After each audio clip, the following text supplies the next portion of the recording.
கர்த்தருடைய பரிசுத்த நாமத்துக்கு மகிமை உண்டாவதாக. அன்பான போதகரே, பாஸ்டர் தாமஸ் ராஜ் ஐயா அவர்களே, எப்படி இருக்கிறீங்க? கோவிட்லேருந்து விடுதலை பெற்று கர்த்தருடைய கிருபையினால் திரும்பி அவருடைய ஊழியம் தொடர திரும்பி வந்திருக்கிறீங்க. நல்வாழ்த்துக்கள். திரும்பி வந்த பிறகு என்னுடைய கேள்விகளுக்கு எல்லாத்துக்கும் நீங்கள் பதில் சொல்லுவீங்க அப்படின்னு ரொம்ப எதிர்பார்த்தேன். இன்னைக்கு வரைக்கும் நீங்கள் வாய் திறக்கிறதே இல்லை. நீங்கள் என்ன மட்டும் மதிக்கலையா இல்லை கர்த்தருடைய வசனத்தை கூட மதிக்கலையான்றது தெரியல. நீங்கள் எவ்வளோ பெரிய பாஸ்டர், எவ்வளோ பெரிய தேவனுடைய மனிதன், ஆசியாவிலேயே மிகப்பெரிய சபை 120 கோடிக்கு கட்டிட்டு இருக்கீங்க, தமிழ்நாடு சென்னை ஆவடியில் அப்படின்ற விஷயம் இன்னும் நிறைய பேருக்கு தெரியல. எவ்வளோ பெரிய மனுஷனுக்கு நான் தொடர்ந்து கேள்விகளை வச்சுக்கிட்டே வரேன் வசனத்தின் மூலமாக. ஆனால் நீங்கள் வாயை திறக்கிறதே இல்லை. இன்றைக்கு இந்த ஆடியோவில் நம்ம 2 சிங்கத்தை பற்றி பார்க்க போகிறோம். இந்த 2 சிங்கமுமே பைபிளில் எழுதப்பட்டிருக்கு. முதலாவது சிங்கம் நம்முடைய யூதா கோத்திரத்தின் ராஜசிங்கம்.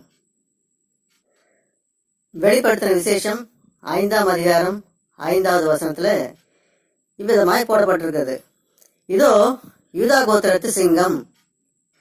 அதே போல மார்க் 15ஆம் அதிகாரம் 2வது வசனத்துல தன்னைத்தானே யூதர்களின் ராஜாவாக, அதாவது நானே யூதர்களின் ராஜ சிங்கம் என்று அவரை ஒத்துக்கொள்கிறார். பிலாத்து அவரை நோக்கி, நீ யூதருடைய ராஜாவா என்று கேட்டான்.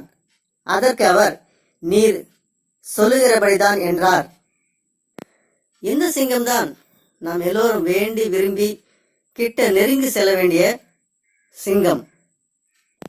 நீங்க எல்லாம் வசனத்துல தேர்னவங்க, விசுவாசத்துல தேர்னவங்க.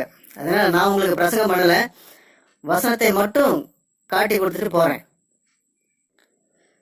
அங்கே இன்னொரு சிங்கம் இருக்குது. 1 பேதுரு 5ஆம் அதிகாரம் 8வது வசனம், தெளிந்த புத்தி உள்ளவர்களாய் இருங்கள், விழித்திருங்கள், ஏனெனில் உங்கள் எதிராளியாகிய பிசாசானவன் கெர்ச்சிக்கிற சிங்கம் போல், அண்டர்லைன் பண்ணிக்கங்க, கெர்ச்சிக்கிற சிங்கம் போல் எவனை விழுங்கலாமோ என்று வகை தேடி சுற்றி திரிகிறான். அப்போ எவனை விழுங்கலாமோ என்று வகை தேடி சுற்றி திரிகிற சிங்கத்துக்கிட்ட இருந்து நம்ம தப்பிக்கணுமா, இல்ல அவன் வாயில போய் வழிய போய் நம்ம விழணுமா? இல்ல இதுதான் தேவனுடைய சித்தம் சொல்லிட்டு நம்மளே போயிட்டு தேவனுடைய ஊழியம் சொல்லிட்டு நம்மளே போய் விசுவாசிகளை ஒவ்வொருத்தரா வந்து இந்த பிசாசுடைய வாயில நம்மளே வந்து பலி கொடுக்கணுமா? இந்த 2வதாக சொல்லப்பட்ட சிங்கத்திலிருந்து நமக்கு என்ன மாதிரி உபத்திரங்கள் எல்லாம் வரும்? எபேசியர் 6ஆம் அதிகாரம் 12வது வசனத்துல தெளிவா சொல்லப்பட்டிருக்கு, ஏனெனில் மாம்சத்தோடும் ரத்தத்தோடும் அல்ல, துரைத்தனங்களோடும் அதிகாரங்களோடும் இப்பிரபஞ்சத்தின் அந்தகார லோகாதிபதிகளோடும் வானமண்டலங்களில் உள்ள பொல்லாத ஆவிகளின் சேனைகளோடும் நமக்கு போராட்டம் உண்டு. எபேசியர் 6:12.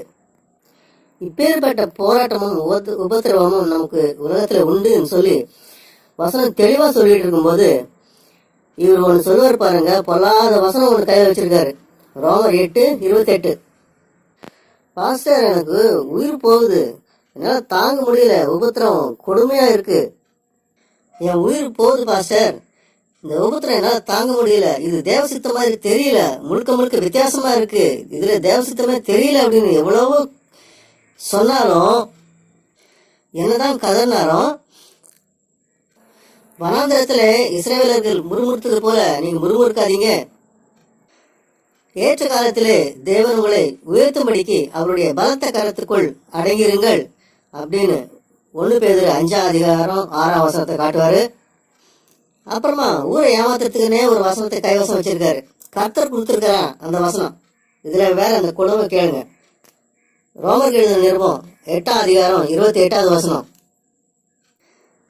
அன்றியும் அவருடைய தீர்மானத்தின்படி அழைக்கப்பட்டவர்களாய் தேவனிடத்தில் அன்பு கூறுகிறவர்களுக்கு சகலமும் நன்மைக்கு ஏதுவாக நடக்கிறது என்று அறிந்திருக்கிறோம். பொல்லாத தரிசனம் பெற்றாருங்களா தேவனிடத்துல? இந்த மாதிரி பிரச்சனைகள், உபத்திரங்கள் உன்னை முழுசா உயிரோடு முழுங்கணும்னு சொல்லி வருது. சிங்கத்தை போல, கட்சிக்கிற சிங்கத்தை போல எவனை விழுங்கலாமோன்னு சொல்லி வந்துட்டு இருக்கு. இந்த சிங்கத்துக்கும் அந்த சிங்கத்துக்கும் வித்தியாசமே தெரியலையே உங்களுக்கு. நீங்க கத்தரால் தரிசனம் பெற்றவங்களா? கத்தரால் அழைக்கப்பட்டவங்களா? கத்தரவங்களோட பேசினா தான் அந்த அறையை விட்டு ஏஞ்சி வெளியில வருவீங்களா? எத்தனை பேர் இந்த மாதிரி கிளம்பி இருக்கீங்க?